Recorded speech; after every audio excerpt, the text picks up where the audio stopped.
The thing that gets in most people's way of achieving their hopes and goals and dreams more than anything else in their entire life is paradoxically themselves. And the problem is that they can't see how they're doing it because they lack self-awareness. Now, this is a question that I wish I got more often. How do I be more self-aware? Because without self-awareness, you can't see your own failures, your shortcomings, and you have no way to catch your own blind spots, which means that in certain areas of your life, you're going to run in circles, giving rationalizations and excuses for why you're stuck and missing the real point, which is why in this video, I want to give you some mindsets and exercises to increase your level of self-awareness and get out of your own way. The first mindset that is absolutely essential is to recognize that in your life, the person who is most likely to lie to you beyond anyone else is yourself. We have some very, very complicated booby traps up here. We have ego defense mechanisms that want to keep us A, safe from a survival perspective, but B, safe from a self-image perspective. So if we get evidence, if we behave in a way that doesn't suit our self-image and we don't like the story that it creates about us, we tend to discount that evidence. So for instance, if you're in a relationship, as I was at one point, that isn't working out, but you're afraid to end it, you are unlikely to admit to yourself that you're a person who acts based on fear. What you will instead do is discount all the reasons that the relationship might not work and create rationalizations for why those don't matter for you. This is why your friends can often see flaws in the way that you behave and vice versa much more easily than you can see them yourself. So step one, recognize that in all sorts of emotionally charged areas of your life, you're likely lying to yourself. The second thing to help us get past that initial fact that we have to accept is to put honesty before integrity. Now, this sounds counterintuitive because integrity is important. I talk about it on the channel. If you have a value, you really do want to work on living it. The problem is that there's a couple of emotionally charged areas in your life right now and in my life that we are incapable right now of emotionally breaking through. And what that does is because we have these ego defense mechanisms, for instance, that won't let us leave this job or leave this relationship or give ourselves the real reason why we're not approaching the person that we would really like to start a relationship with, whatever it is, rather than be integrous with that and do the hard thing, because we're incapable of that, our brains save us. And they come out and they say, no, no, no, no. All that evidence as to why I'm not approaching that person is bogus. The real issue is this thing. And we block ourselves from ever being able to be honest in the first place because we feel so much pressure to immediately act with integrity. The way to deal with this, weirdly enough, is to give yourself permission to live in paradox, to admit that you really should do something and then go, you know what? But I'm not going to. And for me, for instance, this was something that was true. I felt morally obligated for probably years to stop eating meat. And I went for years without doing that. And it took me up until last year when I actually stopped eating red meat and poultry and all that kind of stuff. I still eat fish. Not the point of the video. The point is that I had to live in paradox for a long time before I was able emotionally of making that leap to doing what I felt was morally right for me. And the same is going to be true of you. So give yourself permission to be first honest and to live for a period of time without putting that into action.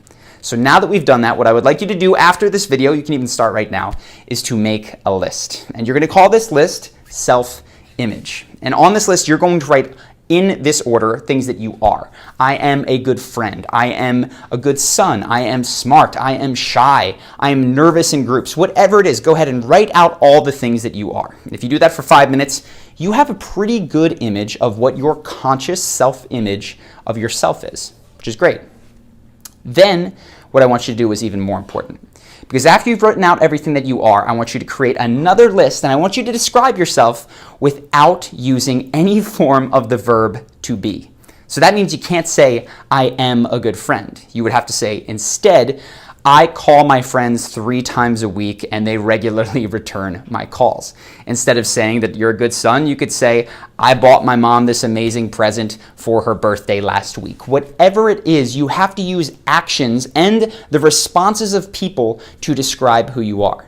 When you do this, you might see some disparities. For instance, you might write that you're an extremely moral person, but as you go through and you look at your list, there's not too many examples of you behaving in a highly moral way. In fact, there might be examples of you behaving out of line with your morality, and you want to explore all different kinds of relationships here.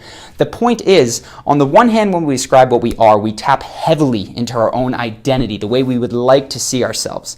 But when we describe what we do, we are driving down to more of how we spend our time. In fact, that's a great thing to write there. I spend my time doing X, and write out the things you do in your day. That is a better example of who you are than the way that you see yourself, unfortunately. Once you've done that, another way to get in some perspective on yourself is to actually go to people who know you well, because they are not under the same delusions that you are. They don't buy all the stories that you tell yourself about yourself.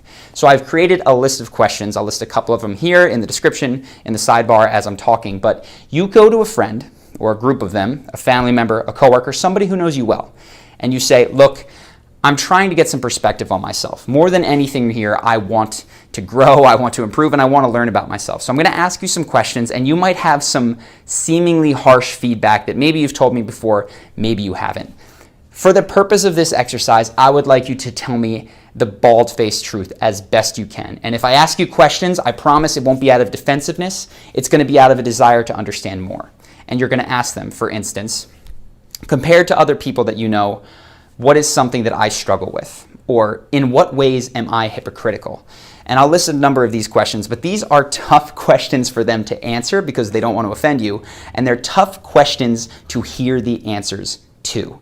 And you'll know that you're doing this right if you've created a safe enough space for them to give you answers that make your heart race, that make you uncomfortable. That is a sign that your self-image is being disrupted, attacked a little bit. What they're saying isn't necessarily 100% true, but it absolutely does give you something to work with. So that's the second thing you can do. The third thing is a habit. Because the truth is, self-awareness isn't something that you're going to get just from 2 simple exercises. You need to begin to make a practice of viewing the truth behind your desires, your motivations, and your feelings. And in order to do that on a daily basis, it is my opinion strongly that you need at least 10 minutes of space. Now, space can be any number of different things. Space can be meditation. Space can be taking a walk. It can be surfing. It can be talking to a therapist or a counselor. Space can be something that I do all the time, which is I find the cheapest massage parlor I can go. It's usually some kind of a foot reflexology place.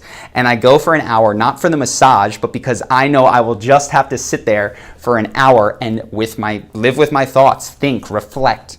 And that has led to some of the biggest business breakthroughs that we've had, as well as some really, really big breakthroughs in the area of self-awareness. But you need every single day at least 10 minutes of this if you care at all about self-awareness. I'm going to talk about meditation in a future video, but one thing that I think that is worth calling out that you can get on your calendar once a week would be therapy or counseling. And to do that, I want to thank our sponsor for this video, BetterHelp. Now, BetterHelp is something that I've used. They have licensed counselors that you can talk to from your home in order to work through some of the issues, the problems that you may have. And in talking to the counselor that I had, I realized that I am not really as close to my family as I would like to be, and I started reaching out more often. We're talking about setting up potential family trips and that sorts of thing.